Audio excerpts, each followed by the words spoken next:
राजन, यहां पर temperature down जा रहा है, इसे नोट करो और देखो वो आवाजें रिकॉर्ड हुई या नहीं हुई।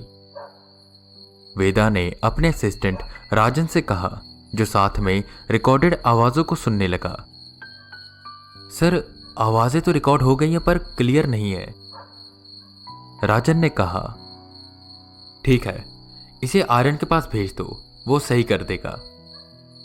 वेदा ने कहा, आर्यन भी उनका एक साथी था जो घर से बाहर खड़ी वैन में बैठकर अपने लैपटॉप पर घर में हो रही हलचलों को रिकॉर्ड कर रहा था। वेदा बठिंडा पहुंच गए थे और आते ही अपने काम पर लग गए थे। अभी रात के 12:30 हो रहे थे और वो घर में हो रही पैरानॉर्मल एक्टिविटी को एनालाइज कर रहे थे। घर कहना उसे एक तरह से ठीक नहीं होगा, क्योंकि वो एक हवेली थी। उसके नए मालिक का कहना था कि उन्होंने अभी 1 महीने पहले ही इसे खरीदा है और जिसे ये हवेली खरीदी थी वो यहां पर रहता नहीं है। इस हवेली के जो अब मालिक थे, तरनप्रीत सिंह, वो एक गवर्नमेंट ऑफिसर थे और अपनी फैमिली के साथ अभी 1 महीने पहले ही बठिंडा में शिफ्ट हुए थे। उनका यहां पर ट्रांसफर हो गया था। उनकी फैमिली में उनकी वाइफ सिमरन कौर, उनका 16 साल का बेटा संदीप और 12 साल की बेटी महक थी। जब से वो इस घर में आए थे तब से उन्हें रोज रात को ऐसा एहसास होता था कि उनके घर में उनके अलावा और कोई भी है। अक्सर अलग अलग लोगों की आवाजें आती थी, कभी किसी मर्द के गुहार लगाने की आवाजें तो कभी किसी औरत के। बच्चों के रोने की आवाजें भी पूरे घर में गूंजा करती थी और अक्सर महक कहती थी कि उसे घर में उसके हम उम्र की एक लड़की दिखाई देती है जो हमेशा रोती रहती है। तरनप्रीत इन सब बातों में मानते नहीं थे, पर जब उन्होंने खुद एक बार हॉल में शैडोइक फिगर देखी तो उन्होंने पंडितों को, तांत्रिकों को, यहां तक कि बाबाओं को भी बुलाना शुरू किया, पर जो भी यहां आया कोई कुछ कर ना पाया। हाल यहां तक पहुंच गया था कि उन्होंने पास के ही चर्च से एक फादर को भी बुलाया। उन्होंने पूरे घर में हॉली वाटर छिड़कना शुरू किया, पर जैसे ही वो हॉल में आकर उसे छिड़कने लगे, पानी की बूंदें खून में बदल गई और वो वहां से भाग गए। उन्होंने यज्ञ करवाए, मौलवियों से आयतें पढ़वाई, पर कोई असर नहीं हुआ। तब उन्हें किसी ने पैरानॉर्मल एक्सपर्ट वेदा के बारे में बताया। जी हां, पैरानॉर्मल एक्सपर्ट वेदा, यही पहचान थी बाहरी दुनिया में पंडित वेदांत की। धोती कुर्ता पहनने वाले पंडित वेदांत जब पैरानॉर्मल एक्सपर्ट बनते थे तो अपनी पहचान के साथ साथ अपनी वेशभूषा को भी बदल लेते थे और मंत्रों की बजाय मशीनों से ही ऊपरी और काली ताकतों का पता चलाते थे। अभी भी वो ईएमएफ मीटर की मदद से कुछ ढूंढ रहे थे, कुछ ऐसा जो इस घर में छुपे राजों के बारे में उन्हें कुछ बता सके। हालांकि वो घर में जगह जगह खड़े लोगों को देख पा रहे थे, ऐसे लोग जिन्हें राजन या कोई और नहीं देख सकता था, पर वेदा किसी को ये बता नहीं सकते थे क्योंकि उनके गुरु ने उन्हें मना किया था किसी को भी अपनी ताकतों के बारे में बताने के लिए। इसलिए उन्होंने आज तक अपनी ताकतों के बारे में किसी को भी नहीं बताया था। अपने सामने से गुजरती कभी छोटी बच्ची, कभी औरत, कभी आदमी को वो बार बार देख रहे थे जो किसी से डर कर यहां वहां भाग रहे थे, पर किससे वो समझ नहीं पा रहे थे। सर, किसी के यहां से वहां भागने की आवाजें सुनाई दे रही हैं। इस घर में जरूर एक से ज्यादा आत्माएं हैं, राजन ने कहा। हाँ राजन, तुमने सही कहा, पर ना जाने क्यों मुझे ऐसा लग रहा है कि यहां पर एक ऐसी ताकत है जिनसे ये आत्माएं भी डर रही हैं। देखो, ये हमें कुछ भी नहीं कह रही, बल्कि बस यहां से वहां भाग रही हैं। और तुम्हें याद है इस घर के मालिक तरनप्रीत जी ने क्या कहा था? उन्हें भी बस यहां से वहां भागने की आवाजें सुनाई देती हैं और लोगों की मदद मांगने की। वो हॉल की ओर जाते हुए आपस में बातें कर रहे थे कि एकदम से ईएमएफ मशीन एक्टिव हुई और टेम्परेचर डाउन जाने लगा। वेदा के बढ़ते कदम एकदम से रुके। राजन उनके पीछे पीछे आ रहा था, जिसे वेदा ने रुकने का इशारा किया। वेदा का इशारा पाकर राजन वहीं रुक गया। धीरे धीरे कदम आगे बढ़ाते हुए वेदा हॉल की ओर जाने लगे। लाइट फ्लिकर होने लगी। जैसे ही वेदा हॉल के अंदर पहुंचे, लाइट बंद हो गई। राजन, जितना जल्दी हो सके इस घर से बाहर निकलो, वेदा ने चिल्लाते हुए कहा। पर सर आप। राजन ने चिंता जताई, जिस पर वेदा उसे डांटते हुए कहते हैं, मैंने जितना कहा उतना करो। राजन बिना कुछ कहे सीधा बाहर निकल गया और वेदा अंदर अकेले बचे। राजन अभी बाहर खड़ा ही हुआ था कि तरनप्रीत की कॉल आई। हेलो, हाँ जी तरनप्रीत जी, कहिए। सर जी, मैं ना एक गल दसना भूल गया। ये सब भागने की आवाज़ें जब आती थी ना, तो इसी के थोड़ी देर बाद किसी औरत के चिल्लाने की आवाज़ भी आती थी और वह आवाज़ काफ़ी डरावनी होती थी। वह आवाज़ इतनी डरावनी होती थी कि कई बार हम लोग भी डर जाते थे। और यह आवाज़ ज़्यादातर हॉल से आती थी। तुसी अपना ध्यान रखना। इतनी देर में कॉल कट हो गया और राजन को वेदा की चिंता होने लगी। तुम यहां क्या कर रहे हो और सर कहां है?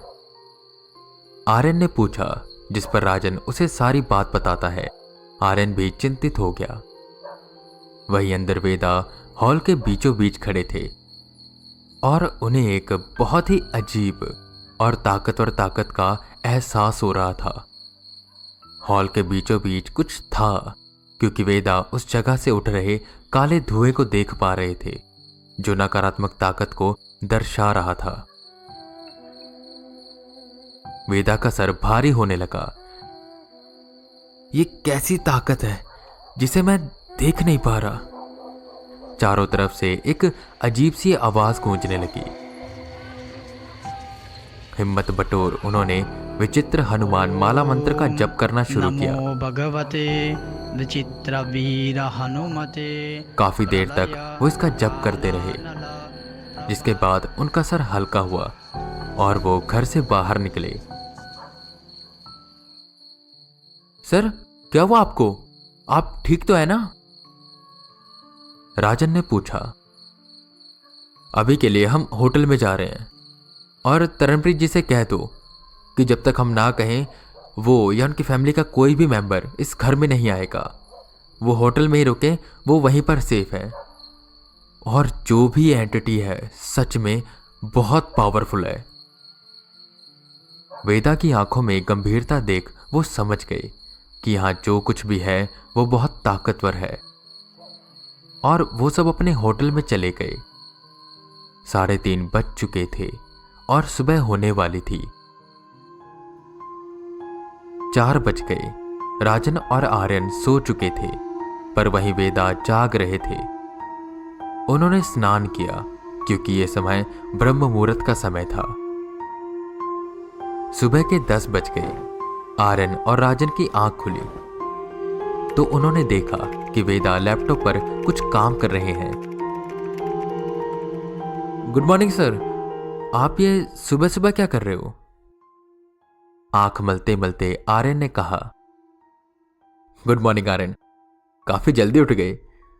कल रात को तुमने जो डाटा कलेक्ट किया था, मैं बस उसे एनालाइज कर रहा हूं और इस घर की हिस्ट्री के बारे में पता करने की कोशिश। और हाँ, थैंक यू इतनी जल्दी उस ऑडियो को क्लियर करने के लिए। आवाजें काफी हद तक क्लियर हो चुकी हैं। जब तक मैं ये ऑडियो सुन रहा हूं, ऐसा करो तुम दोनों नाश्ता कराओ, वेदा ने कहा, जिस पर राजन ने पूछा, और सर आप? मैंने नाश्ता कर लिया है। इतना बोल वो ऑडियो सुनने लगे।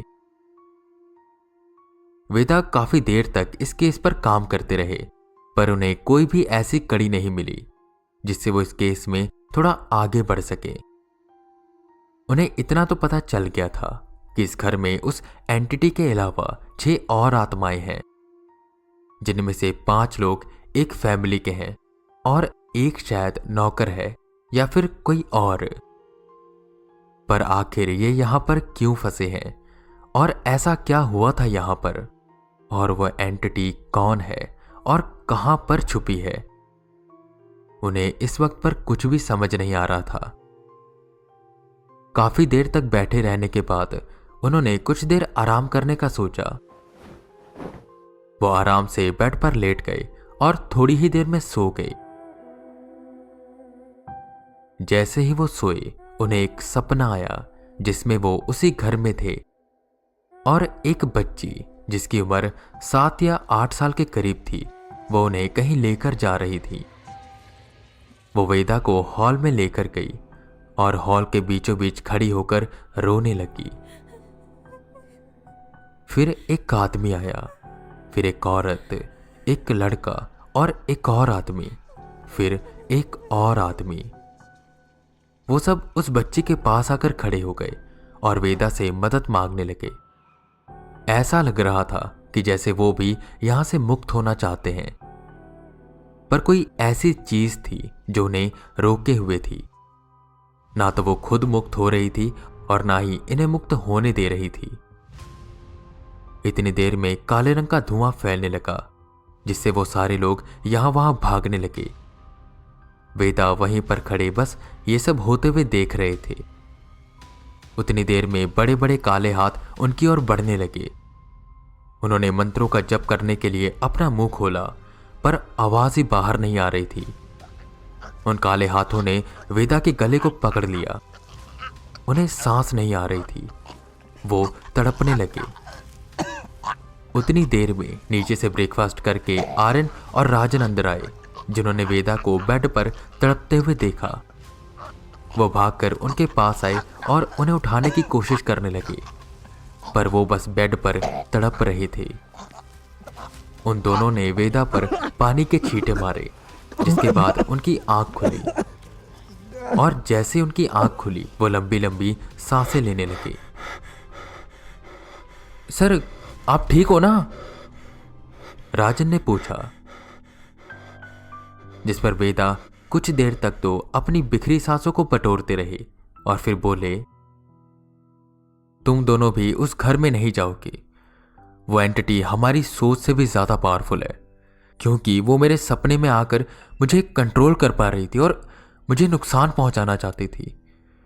इस एंटिटी को जितना जल्दी हो सके हमें खत्म करना होगा, और ये काम आज रात को ही होगा। अगर हमने ज्यादा लेट किया तो ये हम पर हावी हो जाएगी। वेदा की ये बात सुनकर वो दोनों हैरान हो गए। कैसे वो आज के आज इस घर की हिस्ट्री का पता लगाएंगे और कैसे उस एंटिटी को खत्म करेंगे। इतना सब आज के आज कैसे हो पाएगा, कोई कुछ भी समझ नहीं पा रहा था। इतनी देर में वेदा उठे और कहीं चले गए।